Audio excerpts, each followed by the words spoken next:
Good evening, visitors. Welcome to the Australian War Memorial's last post ceremony. My name is Craig Burrell, and joining us today from the Royal Australian Air Force is Wing Commander Glenn Johnson. We warmly welcome the family of Sergeant Douglas Robert Rutherford, whose story will be told shortly. We welcome Rowan Chalmers Barella and his wife Mary, son of Albert Chalmers Barella, VC, who today have donated the Barella Victoria Cross to the Australian War Memorial. We also welcome members of the Memorials Council who are joining us this evening. We welcome the veterans who have served, those that are still serving, and the families that support them. We acknowledge the members of RSL and Services Clubs Association, RSL Victoria and RSL Queensland, who are watching the broadcast of this ceremony around Australia. During this evening's ceremony, wreaths will be laid at the base of the Pool of Reflection by family, visitors and students on behalf of the following schools. From New South Wales, Lakes Grammar, Warnervale, Jamberoo Public School and St Joseph's, Killabin Bay. Please stand and join in singing the National Anthem.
Children, please sit.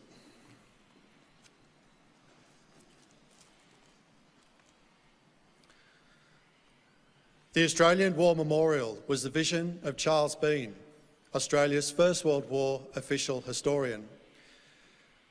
Bean landed with the Australian troops on Gallipoli and stayed with them at the front through to the end of the war.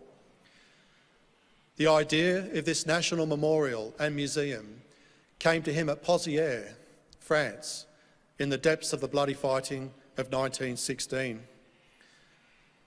Bean's idea was that this would be a place where families and friends could mourn their loved ones buried in faraway places. It would also be a place that could help all Australians understand what these men and women had endured and what they had done for us. Bean's vision, to which we remain true, is best expressed as inscribed in the entrance to the memorial's galleries. Here is their spirit in the heart of the land they loved, and here we guard the record which they themselves made. Tonight, we will read the story behind just one of those on the Roll of Honour, which lists the names of more than 102,000 men and women who have given their lives for us in war and other operations over more than a century. But first, we present a lament, Flowers of the Forest. Wreaths or floral tributes will now be laid at the base of the Pool of Reflection.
Today, we pay tribute to Sergeant Douglas Rutherford, who was killed on active service with the Royal Air Force during the Second World War. Douglas Robert Rutherford was born on the 27th of February 1918 in Maryborough, Queensland, to Robert and Gertrude Rutherford.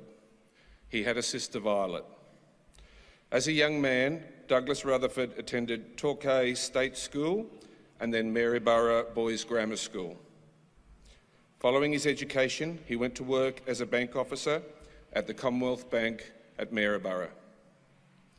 On the 21st of June 1940, Rutherford enlisted in the Royal Australian Air Force.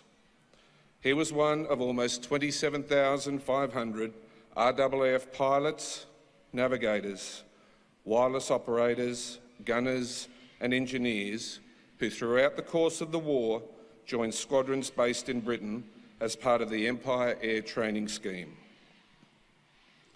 Following his enlistment, Rutherford began training as an air observer and soon embarked for overseas service, first to Canada and then Britain. At Vancouver, he met his uncle, Herbert Staton, who was an engineer aboard the troop ship Empress of Asia. After arriving in Britain, Rutherford undertook further specialist training before being posted onto Number 59 Squadron. Part of the Royal Air Force Coastal Command, the squadron was equipped with twin-engine Lockheed Hudson light bomber coastal reconnaissance aircraft. On the 2nd of March 1942, Rutherford was on his first mission when the Hudson, in which he was air observer, was lost in action in a patrol over the North Sea. Rutherford and all three of his crewmates, Sergeant Keith Lauder, Flying Officer Donald Bain and Sergeant Winston Jones, were killed. Their bodies were never recovered, and today their names are commemorated on the Air Force's memorial overlooking the River Thames, the Runnymede Memorial, which lists British and Commonwealth airmen with no known grave. Douglas Rutherford was 24 years old. His name is also on a list on the honour roll on my left, among some 40,000 Australians who died while serving in the Second World War. This is but one of many stories of service and sacrifice told here at the Australian War Memorial. We now remember Sergeant Douglas Robert Rutherford, who gave his life for us, for our freedom, and in the hope of a better world.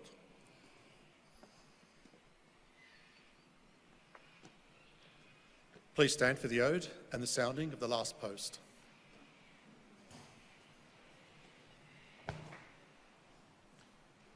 They shall not grow old as we that are left grow old.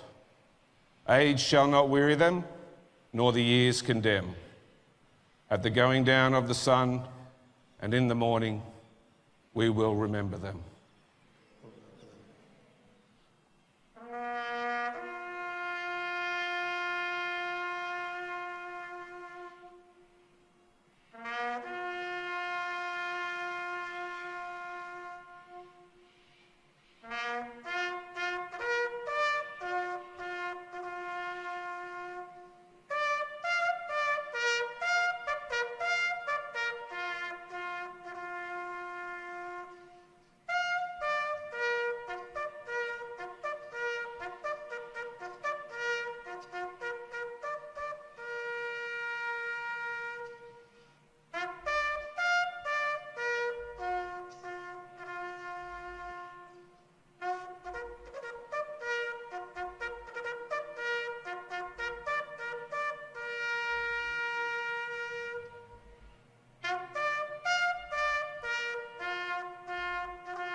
lest we forget.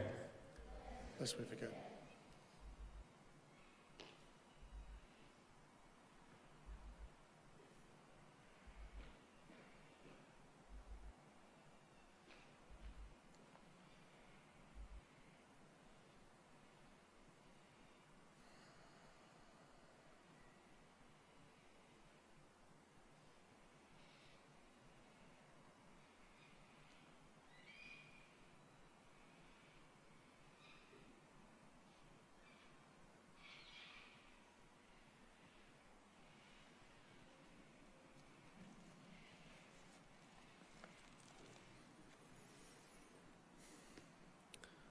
We leave you this evening with the words of the memorial's founder, Charles Bean.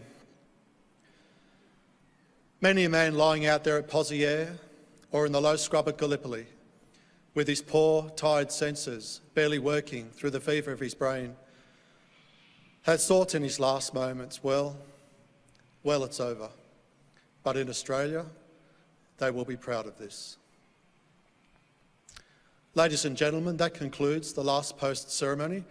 Thank you for visiting the Australian War Memorial and good evening.